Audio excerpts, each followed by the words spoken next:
us through that, the decisions you made that sort of reflected in, you winning in Denver. Yeah, definitely. I definitely switched up the program a little bit at the beginning of the season. I don't know. I just feel like I needed to be a little stronger, and I got that. I mean, obviously it started off a little slow this season, and I feel like I'm slowly progressing where I should be. But yeah, Christian and Ben and those guys that helped me preseason, obviously big thanks to them because it's a lot of sacrifice, and yeah, but I'm happy where I'm at. Thank you, Hayden. Good. Now I'd like to invite our 250 Eastern Division Championship contenders. First up, Tom Vial, last year's champ. Seth Hamaker and RJ Hampshire.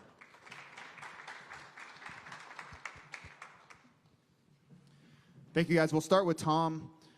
You won this championship a year ago. Much different circumstances. You had, I believe, a 15-point lead coming in. This is going to be a dogfight tomorrow night. Can you think about where you were going into Pittsburgh? It seemed like your back was up against the wall a little bit, and how do you feel now, much closer to winning your second championship? Yeah, to be honest, I'm pretty happy to be there. Last 2 weeks ago, the win was really important for me.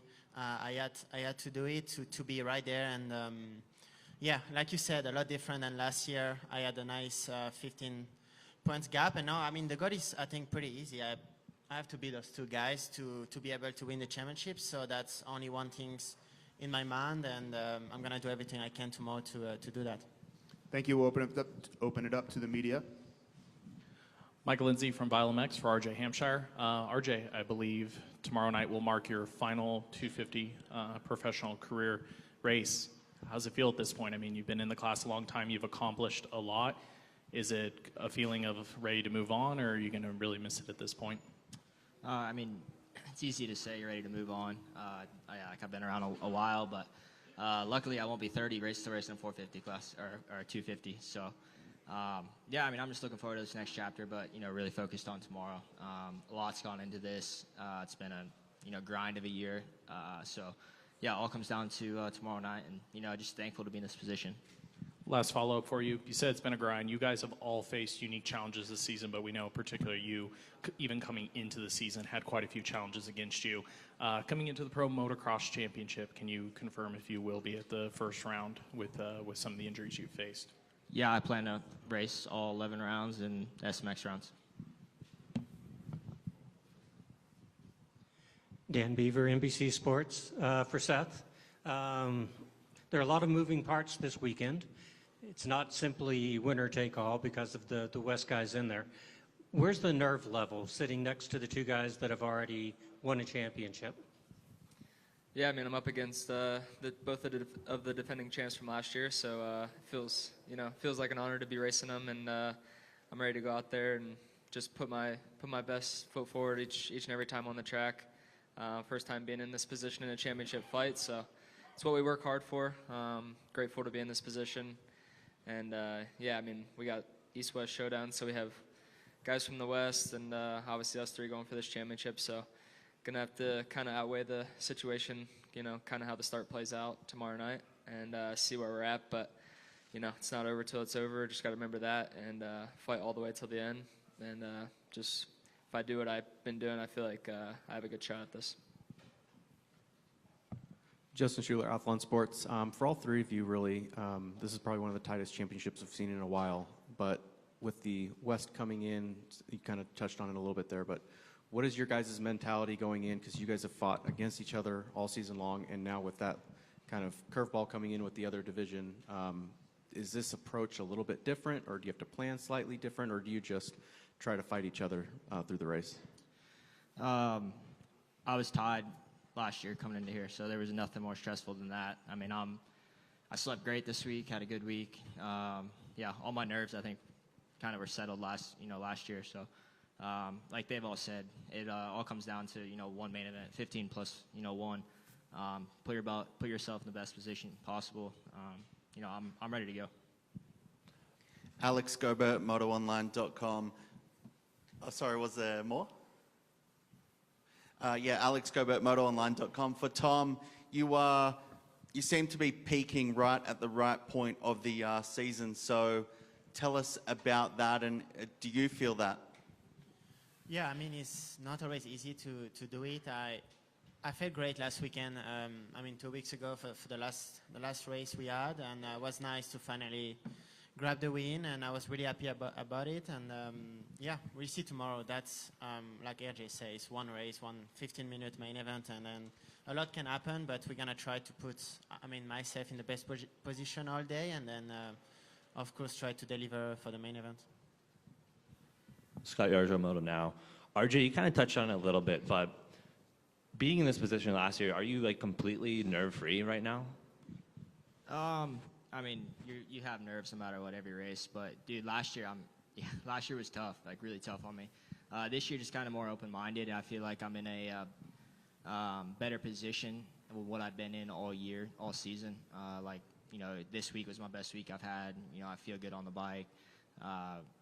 You know, just to have, like, the goal was to be in this position when it comes to the final round, just to have a shot to go out and win and prove that, you know, you can still win this East Coast Championship.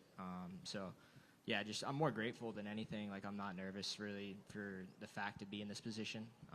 Yeah, just thankful to be here and have a shot at it. And do you think that gives you an edge over like the other guys? Like Tom had a big lead last year, and obviously Seth, this is his first time in this position. I mean, it doesn't really matter when it comes to racing. When the gate drops, I mean, that nerves kind of go out. Like, we all want to win. Just we're in this position for a reason. So yeah, you know, best man, you know, win this tomorrow. Michael Antonovich with Course Heading. This will be for Tom. You've won multiple championships and been in this high-pressure situation, knowing the day is coming.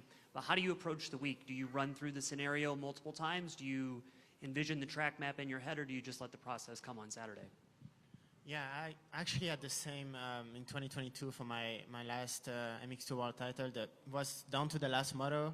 I had to win the last moto, and I could deliver. So it was nice. It's not always easy. I think every year, every championship is different, and this is a Supercross one, so it's also a little bit different. But yeah, I had a good week. I felt great on the bike. Tried to do some testing a little bit with because we ride some altitude. So the bike's a little bit slower, and then we try to make the bike works a little bit during the week. And I had a great week. So yeah, we'll see how we feel on the track this afternoon, and should be good for tomorrow.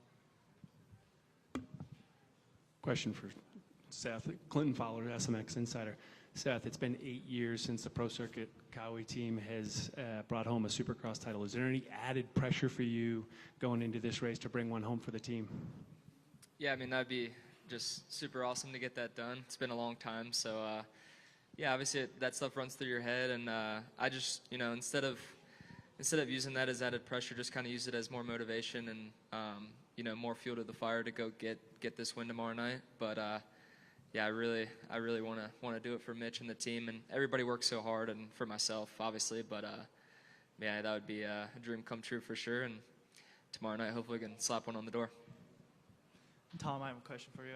Colin Coles with the Daily Utah Chronicle. What are some emotions that you're feeling right now? I know you've been through this situation before. You've won this event in the past, but what are some emotions? You're sitting next to the two guys that could take that from you, but you have that 1 point and that 3-point lead above the two of them. What are your emotions right now? I'm happy to be here. So once I moved to the US, my goal was to win one day the Supercross title, and I could do it for my second year last year. So that was already a dream come true. And to be here the last round for the following year with the red plate is pretty amazing. That was my goal when I moved from Europe to the US, to be able to win a Supercross title. That was really why I came here. And that's 2 years in a row that we are fighting for it again. So I'm really happy to be here. It's going to be a tough race tomorrow for all three of us, but I'm happy to be here, and I'm going to give everything I can to achieve a second one. Thank you. Final one for Seth Hamaker. Seth, your two opposition up there, they have both been at this a long time. They have, as they said, they've both been in a very pressure cooker situation. This is your first time in it. Where you were preseason with injuries in the past and everything, I know every rider has a lot of belief in themselves and they want to race for a championship. So coming into this race, do you feel the same pressure that they probably have? You feel like they talk about feeling in their prior runs? Or is there anything you can fall back on them like, hey, maybe I didn't expect to be here this year. I'm just reveling in the opportunity. You know, how do you balance out the emotions? How do you personally think right now?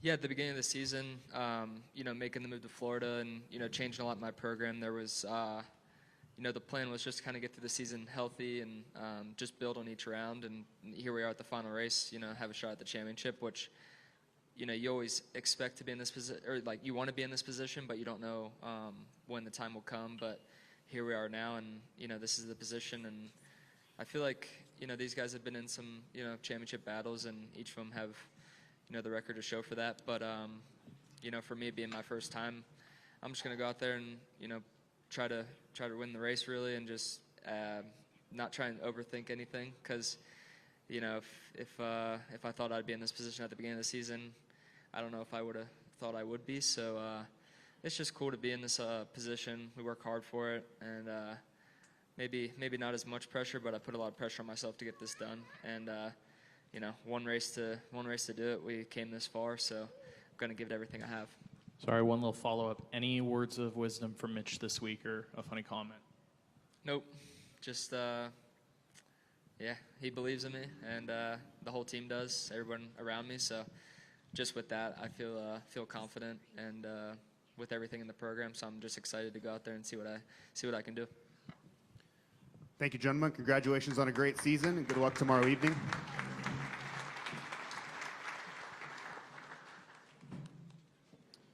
Up next, we're going to recognize a racer who's been around here a long time, and he's going to likely make his final Monster Energy Supercross appearance, and that is Kyle Chisholm. Kyle, please come up.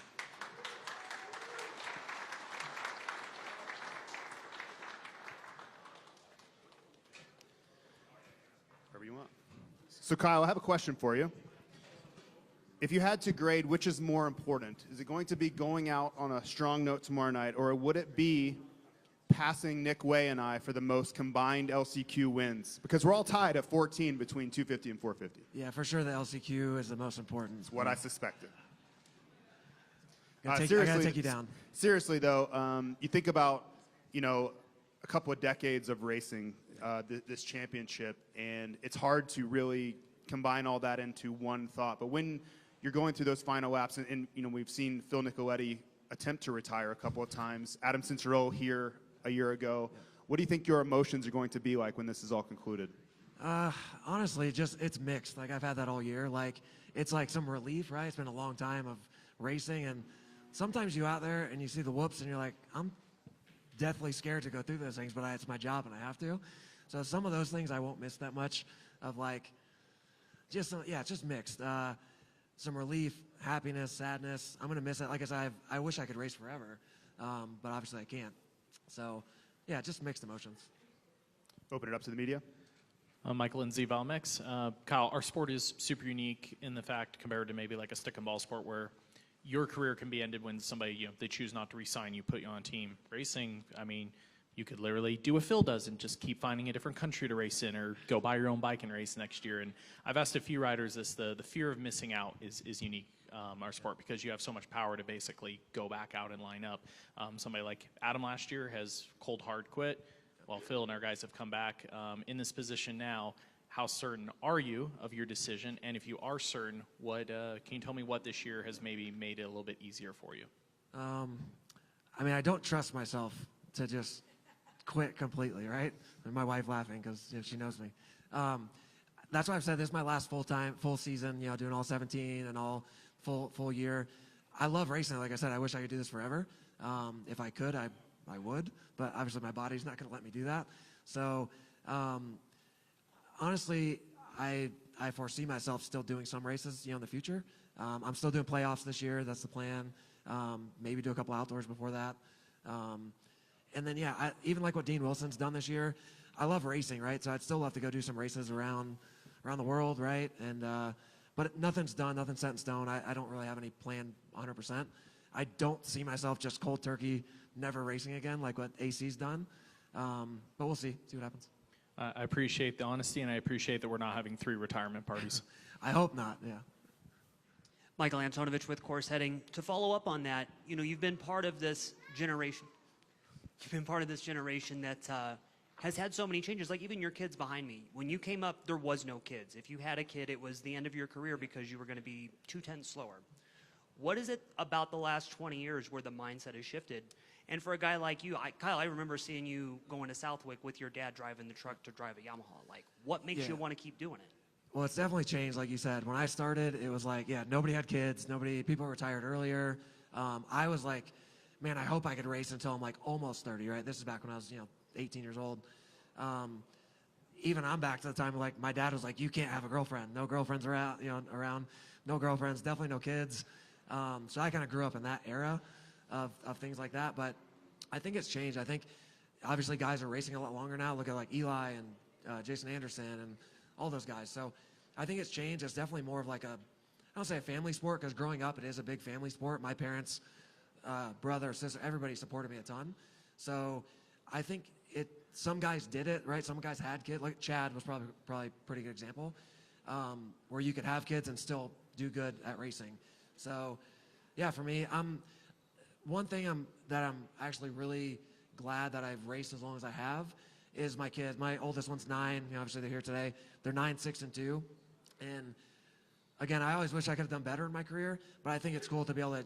They're at an age now where they can kind of understand what I do and appreciate, hopefully, what I do. So it's just been cool to be able to still race where they're old enough to kind of get what I do.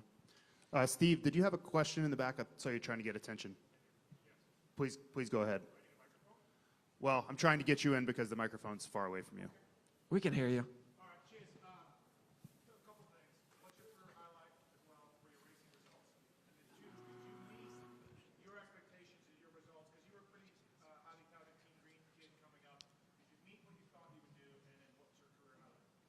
Yeah, honestly, results-wise, no. I wish I did better. Like I said, I always wish I had done better. Growing up as an amateur, I, won, not the most by any means, but a lot of championships, whatever. And a million people could say the same thing, but a lot of injuries at bad times, right? Like bad timing in my pro career. But it's part of it, right? That's just what we deal with. So with that said, I feel like I think I'm proud of whatever is that even dealing with a lot of that stuff, injuries, not having rides sometimes, doing racing on my own, I'd say that's what I'm most like. What I'll look back and be most happy or proud of is just never, not giving up when it would have been easy to just kind of throw in the towel and be like, oh, I'm done, I'll do something else. So, like I said, I love the sport. I'm a fan of the sport. I love what I get to do. So I think that's always what kind of kept me going. And all those times when there's bad injury at a bad time, whatever. I just, I said, my love for what I get to do kind of overcame how it would have been easier just to quit. As far as highlight goes, I guess in the U.S., getting a career number, things that you wouldn't think maybe, because I don't have the championships and the race wins, right? But getting a career number back in 2010, I think it was, I had a great year, came off a big injury, and it was a good year for me. And then the other thing was just being in opening ceremonies. Back then, too, not like the last few years I've kind of, I want to say, lucked into opening ceremonies. Some guys injured, so they got to, get more guys out there. But back in like 2010, 11, 12 time, being in opening ceremonies, I remember as a kid going to Atlanta Supercross because we never had Florida Supercrosses besides Daytona, and like hearing, Jeremy McGrath and all those guys getting their name called out was like, dude, that would be so cool one day. So that, as dumb as it sounds, being in opening ceremonies, being like at that point in your career, was a pretty big milestone for me. With the amount of years that you've had on a bike, I'm sure you've made some decisions that were good, some that were bad. Yeah. If you could give the cliff notes to these amateurs, the SMX next kids coming up, what would be some of the key things that you would tell them?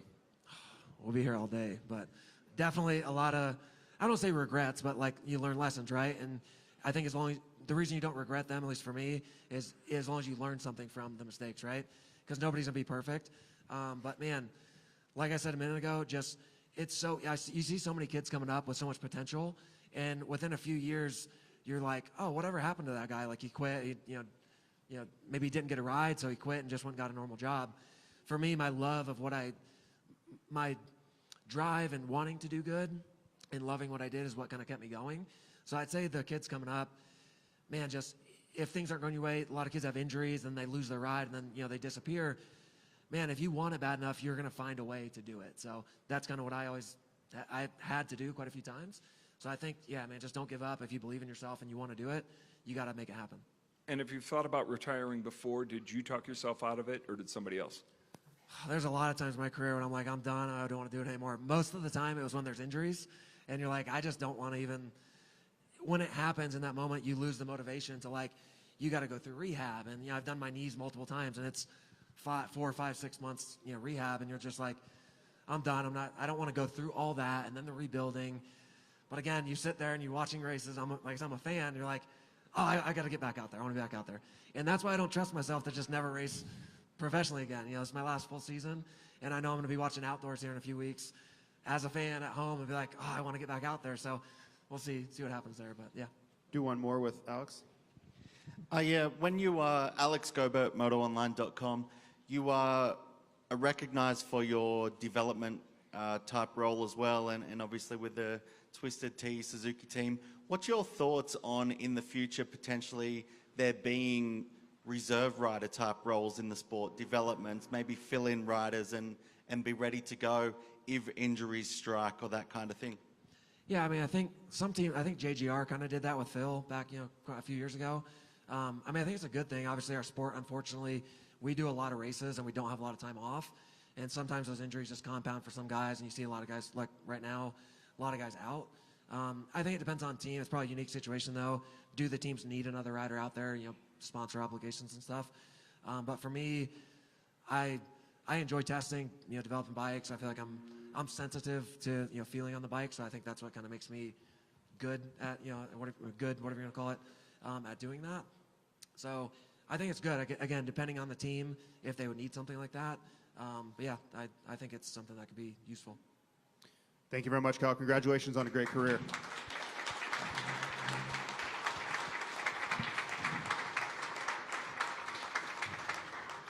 I'd like to now call up our championship contenders in the premier class for tomorrow night, Cooper Webb and Chase Sexton.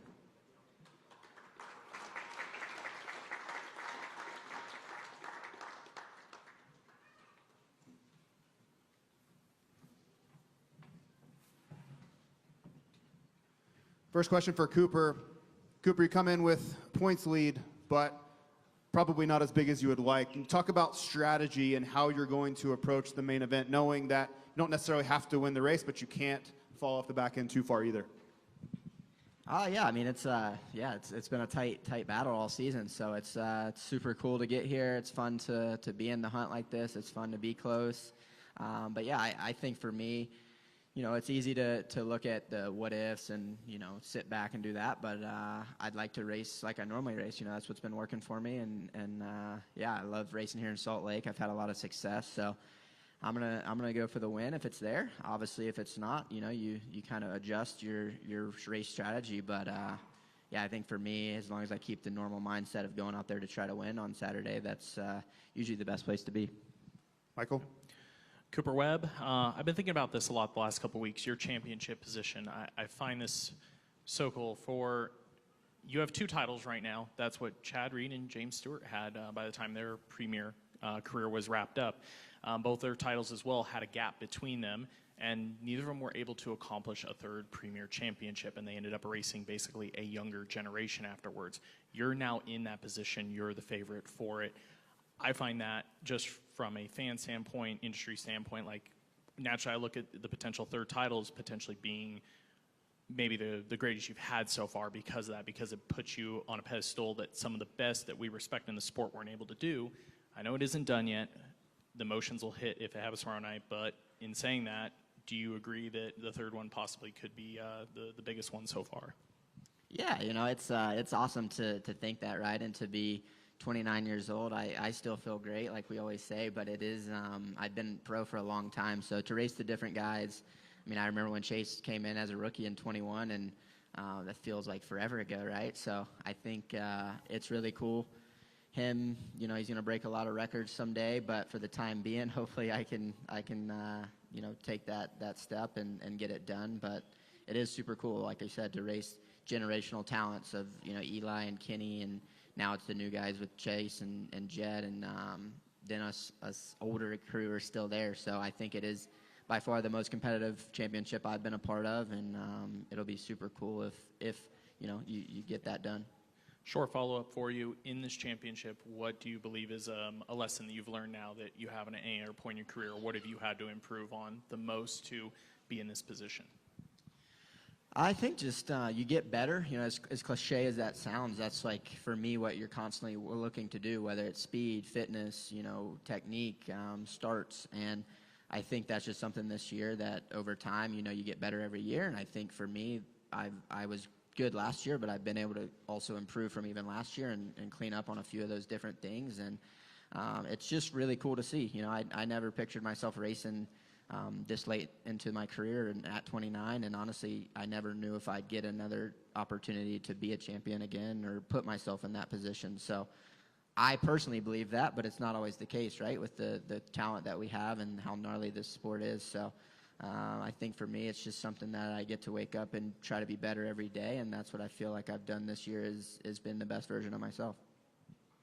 Alex Gobert, MotoOnline.com. For Chase, you come into this weekend with a minor deficit, but obviously an important one. When you look back on this season and compared to past years in your career, how would you rate it and summarize the past 16 rounds? Yeah, for me, it's been a good year for me. I think compared to last year, I've grown a lot. Obviously, last year on a new bike, I only won 2 races, and this year I'm sitting on 6 so far. So we made a lot of progress. I think racing Coop, it's been different than it has been in the past. He's so mentally strong, and he really forces you to be perfect every night, and that's something that, for me, I think I've struggled with in my career. So I think he's forced me to be better in that aspect, and it's been really good. I think I've got myself to a better point in my career and as a rider and racer. So for me, I'm obviously in a little bit of a tough spot tomorrow night, but either way, I'm happy with how I've raced this year and the improvements I've made.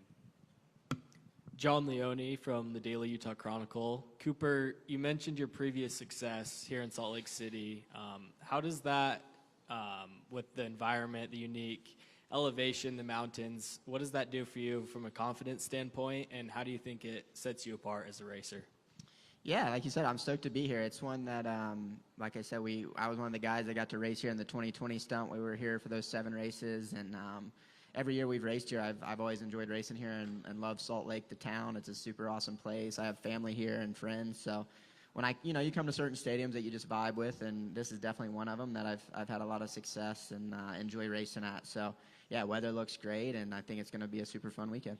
Yeah, Nick still with MotoOnline.com. This will be for Chase. Chase, like you said, there is a bit of a points gap there. For you coming into tomorrow night, is it as simple as I need to get a whole shot, head out there and lead, or hey, if we've got to play games to make this thing interesting, will you prepared to go down that route? I mean, it just depends on what happens when you after the start, because you never can really plan a race out perfect. It's kind of have to wing it. And for me, obviously, I just want to go out there and try and win the race. That's my goal. So yeah, as of right now, just do my thing and see where the cards fall. But it's racing; anything can happen. But like I said, I'm going to need help tomorrow night to win. So yeah, we'll see what happens. Scott Yarjo, Moto Now. Chase, I think we were pretty close, 1 win away in Pittsburgh specifically from being a totally different scenario with you being 3 down. Do you reflect on that and have any regrets earlier in the season with mistakes or crashes when you think about the points deficit right now? I don't really look at Pittsburgh as one of the races where, obviously, if I would have won it, it would have been a little bit of a different story. But I think the middle of the season, I put myself in a must-win situation coming into those last 5, and I think I lost a lot of points in the middle of the season. So I would have to say if I had to pick a certain part, it would be then when I was having those I was in a hole and I had to kind of dig myself out. So wish I could have done that sooner, but it is what it is, and hindsight's always 20/20. So for me, I think yeah, you can't really just look at Pittsburgh. It was a good race. We raced hard, and I feel like I rode well. So can't hang my hat on that. Just more disappointed with the stupid stuff I was doing in the middle of the season. But like I said, it is what it is. Dan Beaver, NBC Sports, sticking with Chase. Can you contrast the 2 championship battles, chasing Eli, chasing Cooper? But things changed so dramatically in the first championship. This time it's been much more of a grind. Does that factor into how you ride? Does that factor into any of the decisions that you make? Yeah, I think this one. I mean, they're all so different. Even outdoors with Eli, outdoors last year, Supercross in 23. They've all been unique, and I think, like I said, this one is different because I think Coop puts you in a position where you have to be perfect, and he's not going to make a mistake. He's gonna sit there, and if the wind's not there, he's going to get second. If the wind's there, he's going to win. So it's kind of a situation where I've had to put myself in a spot to win races, and there was no gimmies. So I think that's cool, and that's what you want as a racer. You want to have a straight up competitor and not have somebody that's going to roll over. So I like that, and I think, like I said, it's made me a lot better this year.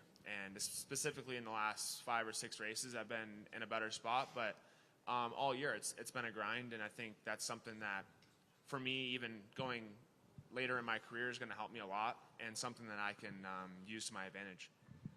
Clinton Fowler, SMX Insider. Coop, you mentioned you've battled Eli Tomac, you've battled Kenny Roxon, Jet Lawrence, Chase Sexton. Can you talk to me about what it's been like to battle against Chase this year relative to those guys in the past? Yeah, I think like Chase keeps saying, it's also put me on my toes, right? Where you have a guy that has really executed well throughout the season, and especially as of late, right? It's put me at a vulnerable position sometimes where he has the speed and the ability to put me up against the wall a little bit. So with that being said, I think it has been unique, right? Like the last one was with Kenny, and then Eli before that, and obviously Jet too. But it's once again, it's hard because I feel like this truly is the best I've ever ridden, and sometimes even that isn't enough to win the race or be a second sometimes or third. So it's just super special. I think, like I said, when I look back on everything, this has been the hardest as far as like physically, mentally, emotionally, all like that. Like just putting yourself at that every night. I think I alluded to before, like there was races, at least in 21 or even before that, where you could have an off night and still kind of be on the podium. And with the way the sport is now, it just doesn't go that way, right? So, yeah, I think, like I said, it's going to be special one day when, these guys, him and Jet, blow by my numbers. But for the time being, it's super cool to say I raced, in my opinion, the best in the world for the last 10 years. Michael Antonovich with Course Heading. This will be for both of you. And Cooper, it kind of piggybacks off of what you just finished up with. Last weekend, I got to watch both of you guys roll out of the semi, and just the way you went about things. You getting on the bike after Peanut gets it off the stand. Somebody said something, and you said lock in. Corey hit the starter button on your bike. Your dad came over and said something to you and Jade. To see that up close is incredible. For you guys to live in that moment, what of the season will you remember of those times like that 20 years down the line? Like when you talk about that stuff, Cooper, what is that time for each of you? I think that's just the competitiveness, right? I've been a lot more relaxed before with other competitors, so I think that's where it is. Like it's truly, you have to put yourself in a position of like war, right? Like you're headed to war, and that's how it's been every race this year, especially early in the season when you're fighting for every position. I mean, I remember my bad race was A2, and I rode as great as I could, and it was 8th place, I think, right? And so it's a gnarly sport, man. To wake up every day, put yourself at the top of the sport, and grind, and physically, mentally, emotionally, you're always dealing with something. So pushing your body to the limit there and staying focused every weekend is it's not easy to do. So I think when you do get these wins and at this point even podiums, it's like, man, you really kind of have earned them straight up. So yeah, I think that's what I cherish the most, right? Is it's not easy, right? If it was easy, there'd be 200 champions in the world. So I think that's what makes it super special when you are able to perform at the highest ability and get race wins and ultimately win championships. Lurch, Race Day Live. Oh, sorry. Let Chase jump in. Okay. I think for me, I don't think you can find two more competitive guys going at it. I think obviously he wants to win and I want to win, but I think it's even gotten to a new level. I think as far as me, I'm super competitive, and I think he's the same way. So I think when you see it's very intense, especially before the main events. Everything's got to go right and in your way, and you just kind of go out there and put your best foot forward. But you got to be locked in to do that. So I think when you see that intensity, it's just two guys that want to win more than anything. Cooper, with your second championship, Chase your first, it sort of seems like that would be the blueprint of what it takes to be a champion. Here in 2025, how have you had to change as a racer to put yourself in this position here? Yeah, I look back at those when that was a cakewalk, right? Meaning not a cakewalk, but, you know, it was a much different time and a lot less riders in the mix. And, you know, I came here with, I think, 23 points or something like that. So you had a big buffer there. So I think as a racer, you just, once again, it's getting better, right? You have to mentally be better, physically, emotionally. The bikes are getting better. You got to start better. It's evolving. So I think for me, just being a better all-around rider is what I've worked on, and it's simple as that. I think for me, just like he said, being all-around better. But for me, I think it's different. I've always had the speed and ability to go out there and win, but I think there's been stuff that's held me back. And like I said, I kind of allude back to racing him. It's made me really fix those issues, and something that I'll always be grateful for. I raced Eli outdoors straight up in 22, and then it was kind of the same thing. But every championship you go after and every long season, it's not easy, and you get a lot better throughout the year, more than you could ever get practicing. So like I said, I'm just grateful to be in this position, and it's a cool thing to get better through every year. Michael, for the last one. Cooper Webb, there was a comment that Chase made that honestly I feel most of us in this room have felt or said this about you in the past or at any point in your career is, hey, Cooper Webb takes the wins when they're there, he takes the seconds when they're not there. But also in the same breath, we talk a lot about your clutch performances, the nights that you kind of will things to happen. So when you hear those comments from competitors, media, everybody, do you think that's an accurate representation of your racing style? Or do you ever think to yourself, like, man, some of those nights, like, I really do have to force the issue, and I don't know if people appreciate that at times. Like I said, Jason, I know me as a caller, I know we've all pretty much have said that at some point, because that's kind of just a default that people think of you. Yeah, I think it's a unique position, right? Like you said, I'm not no flashy or always going to be the fastest guy, but I think it's always a compliment hearing, you know, good things like that, but it's the same way, right? Like, we all have our strong points, and I do think that's one of mine, is to be able to handle pressure and perform, you know, when the time is needed to perform, and step up when you need to step up. So that's something that, yeah, I feel is an accurate assessment that I have for the majority of my career been able to do, and it's a cool feeling, right? There's times I wish, though, I had the raw, you know, talent or speed of this guy next to me, right? But I think that's what also has made me step up on the other end is, you know, there's some nights where you go to the gate like, hey, I'm probably in a position to not win, and I almost tricked myself into never thinking that, all right? Like, I don't ever go to the line thinking that anyone can beat me. So that's a good thing I have going on my side, and yeah, hopefully I take that with me for as long as I can. Thank you both. Good luck tomorrow night.